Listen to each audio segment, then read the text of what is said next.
ایران امریکہ مذاکرات کے دوسرے راؤنڈ کی کوششیں تیز، ثالثوں کے رابطے جاری، مذاکرات کا اگلا دور چند روز میں ہو سکتا ہے۔ امریکی اخبار نیو یارک ٹائمز کے مطابق بات چیت سے اندیا ملتا ہے کہ امن معاہدے کی جانب اب بھی کوئی پیش رفت متوقع ہے۔ ایران اور امریکہ کے اعلیٰ حکام کے درمیان بالمشافہ مذاکرات کے دوسرے مرحلے کا امکان بھی ظاہر کیا جا رہا ہے۔ ایران کے ساتھ مذاکرات میں کافی پیش رفت ہوئی ہے، گیند ایران کے کورٹ میں ہے۔ مذاکرات کے دوسرے دور کے سوال پر امریکی نائب صدر کا جواب۔ جے ڈی وینس نے فاکس نیوز سے گفتگو میں کہا، امید ہے ایران آبِ ہرمز کھولنے کے لیے پیش رفت کرے گا۔ تہران کو جوہری ہتھیار حاصل کرنے کی کوشش نہیں کرنی چاہیے، یورینیم مزدودگی کی صلاحیت مکمل ختم کرنا ہوگی۔ ہم نے اپنی ریڈ لائن واضح کر دی ہے، ایران کو لچک دکھاتے ہوئے امریکہ کے اہم مطالبات کو تسلیم کرنا ہوگا۔ ایران دنیا کے خلاف اقتصادی دہشت گردی میں ملوث ہے۔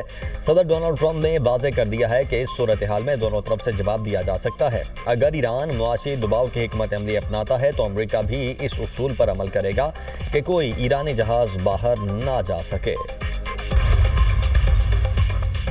ایرانی بندرگاہوں کو خطرہ ہوا تو خطے میں کوئی بندرگاہ محفوظ نہیں رہے گی، ایران نے خبردار کر دیا۔ ایرانی فورسز کا کہنا ہے فوجی جہاز آبِ ہرمز کی طرف آئے تو سختی سے نمٹا جائے گا۔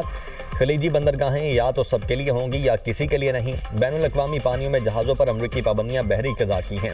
ایرانی بحریہ کے کمانڈر ایڈمرل شہرام ایرانی نے کہا، ٹرمپ کی دھمکیاں مزاح کا خیز ہیں، امریکی فوج کی نقل و حرکت پر مکمل نظر ہے۔ قدس فورس کے کمانڈر اسماعیل کانی کا کہنا ہے، امریکہ اور اسرائیل کو خطے سے نکال دیا جائے گا۔ فوجی جہاز کی آمد سیز فائر توڑنا تصور ہوگی، جارحیت کا بھرپور جواب دیا جائے گا۔ ترجمان ایرانی وزارت خارجہ اسماعیل بقائی بولے، امریکی ناکہ بندی عالمی معیشت سے انتقام ہے، کیا غیر قانونی جنگ عالمی معیشت سے بدلہ لے کر جیتی جا سکتی ہے؟ چینی صدر شی جن پنگ سے بیجنگ میں ابوظہبی کا ولی عہد خالد بن محمد بن زائد ال نہیان کی ملاقات۔ چینی صدر نے گفتگو کرتے ہوئے کہا، دنیا اس وقت امن و جنگ اور اتحاد و تصادم کے اہم موڑ پر کھڑی ہے۔ موجودہ حالات میں قریبی ہم آہنگی اور مشترکہ حکمت عملی ناگزیر ہو چکی ہے۔ چین اور عرب دنیا کے درمیان مضبوط شراکت داری کی ضرورت ہے۔ روسی وزیر خارجہ اور ایرانی ہم منصب عباس عراقچی کے درمیان ٹیلی فونک رابطہ، خطے کی تازہ ترین صورتحال اور اسلام آباد مذاکرات پر تبادلہ خیال۔ سرگئی لاروف نے کہا، جنگ روکنا ضروری ہے اور روس تصفیے میں مدد کے لیے تیار ہے۔ اس بحران کا کوئی فوجی حل نہیں، لڑائی دوبارہ نہیں شروع ہونی چاہیے۔ عباس عراقچی نے کہا، امریکی اقدامات خطے اور دنیا کی امن و سلامتی کے لیے نقصان دہ ہو سکتے ہیں۔ امریکہ اور ایران مذاکرات دوبارہ شروع کریں، اقوام متحدہ کے سیکرٹری جنرل انتونیو گوتیرس کا جنگ کے خاتمے کی راہ ہموار کرنے پر زور۔ بیان میں کہا، تنازع کا کوئی فوجی حل موجود نہیں، جنگ بندی ہر صورت برقرار رہنی چاہیے، تمام خلاف ورزیاں فوری طور پر بند ہونی چاہیے۔ بین الاقوامی قانون کے مطابق آبِ ہرمز سمیت تمام سمندری راستوں میں بحری نقل و حرکت کی آزادی کا احترام کیا جانا ضروری ہے۔ امریکی صدر کا پوپ لیو سے معافی مانگنے سے انکار، کہتے ہیں پوپ نے غلط باتیں کی، وہ ایران کے حوالے سے میرے اقدامات کے سخت خلاف ہیں۔ امریکی صدر نے پوپ کو مخاطب کرتے ہوئے کہا، آپ ایک جوہری ایران کی اجازت نہیں دے سکتے کیونکہ اس سے کروڑوں لوگ ہلاک ہو سکتے ہیں۔ پوپ لیو نے رد عمل دیتے ہوئے کہا، میں جنگ کے خلاف بات کرتا رہوں گا، مسائل کے حل کے لیے مکالمے کے فروغ کی کوشش جاری رکھیں گے۔ اطالوی وزیراعظم نے پوپ کے بارے میں ٹرمپ کا بیان مسترد کر دیا۔ جارجیا میلونی کا کہنا ہے، امریکی صدر کے الفاظ ناقابل قبول ہیں۔ پوپ کیتھولک چرچ کے سربراہ ہیں، ان کی امن کی اپیل اور جنگ کی مذمت بالکل درست ہے۔ ایرانی پارلیمنٹ کے اسپیکر محمد باقر کالیباف کی امن سے متعلق بیان پر پوپ لیو کی تعریف، ان کے موقف کو بے خوف قرار دے دیا۔ کالیباف نے پوپ کو امریکہ اور اسرائیل کے جنگی جرائم کی مذمت کرنے پر سراہا، کہا، پوپ کا پیغام ہے، بے گناہوں کے قتل پر خاموش رہنے والوں کے لیے پیغام ہے۔ عالمی مارکیٹ میں خام تیل کی قیمتوں میں کمی، امریکی خام تیل $97 فی بیرل میں فروخت، برطانوی خام تیل کی قیمت $98 فی بیرل ہو گئی۔ پاکستان سٹاک مارکیٹ میں تیزی، انڈیکس 3700 سے زائد پوائنٹس کا اضافہ، انڈیکس 1,64,000 سے زائد پر ٹریڈ۔ وزیر اعظم شہباز شریف سے کینیڈین ہم منصب کا ٹیلی فونک رابطہ، مارک کارنی کی پاکستان کی امن کوششوں پر مبارکباد۔ وزیر اعظم نے پاکستان کی سفارتی کوششوں کے لیے کینیڈا کی توثیق اور حمایت کو سراہا، کہا، امریکہ ایران مذاکرات امن کی جانب ایک اہم قدم ہیں، پاکستان جنگ بندی کو برقرار رکھنے کے لیے اپنی کوششیں جاری رکھے گا۔ پاکستان نے کینیڈا کی سرمایہ کاری بڑھانے کے لیے مل کر کام کرنے کی خواہش کا اظہار، شہباز شریف کا مارک کارنی کو دورہ پاکستان کی دعوت کا اعادہ۔ بانی پی ٹی آئی سے آج وکلا کی ملاقات کا دن، ملاقات کے لیے وکیل اویس یونس چودھری نے فہرست جیل حکام کو جمع کروا دی۔ فہرست میں بیرسٹر گوہر اور انتظار پنجوتا کا نام شامل، نیاز اللہ نیازی، سہیل گردیزی، سید باسط علی شاہ، غلام مصطفیٰ بلوچ ایڈوکیٹ کا نام بھی شامل۔ بانی پی ٹی آئی کی فیملی کے ارکان بھی اڈیالہ جیل جائیں گے۔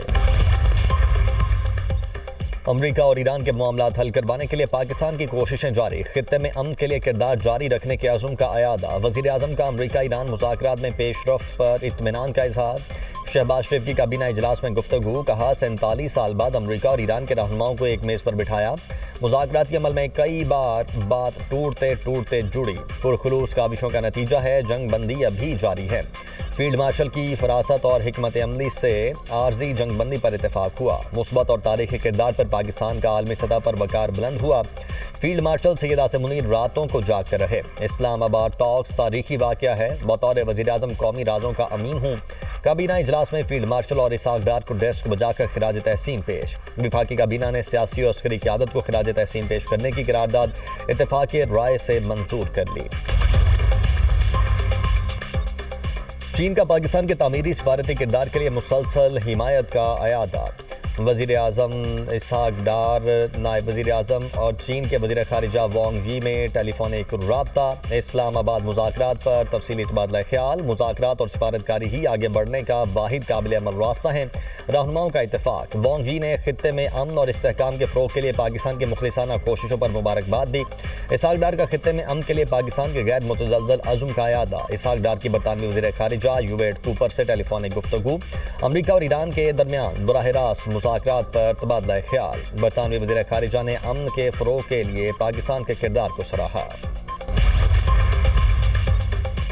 برطانوی پارلیمنٹ میں بھی پاکستان کی کامیاب سفارتکاری کی گونج، قوم کا سر فخر سے بلند۔ برطانوی ایم پی محمد افضل نے پارلیمنٹ سے خطاب میں پاکستانی ثالثی کو سراہتے ہوئے کہا کہ امریکہ اور ایران کے درمیان تنازع ختم کروانے میں پاکستان قائدانہ کردار ادا کر رہا ہے۔ دنیا وزیر اعظم پاکستان، وزیر خارجہ اسحاق ڈار اور فیلڈ مارشل سید عاصم منیر کی مخلصانہ کوششوں پر ان کی شکر گزار ہے۔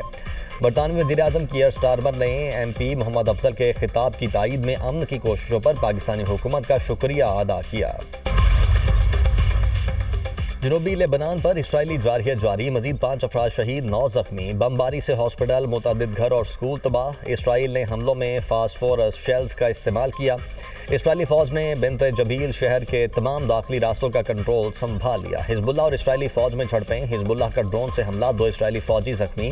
اسرائیلی وزیر اعظم نیتن یاہو کا لبنان پر حملے جاری رکھنے کا اعلان۔ 2 مارچ سے اب تک جنوبی لبنان پر اسرائیلی حملوں میں 2000 سے زائد افراد شہید ہو چکے۔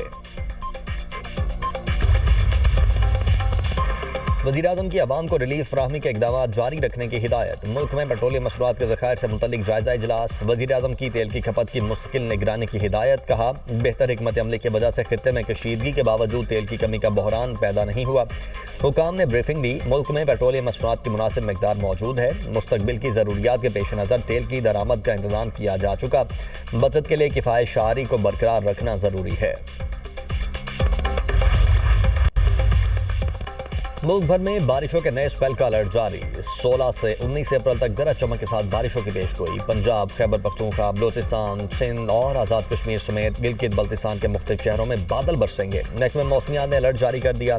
تیز ہواؤں، آندھی اور ژالہ باری کے باعث کمزور انفراسٹرکچر، بجلی کے کھمبوں، درختوں اور سولر پینلز کو نقصان پہنچنے کا خدشہ۔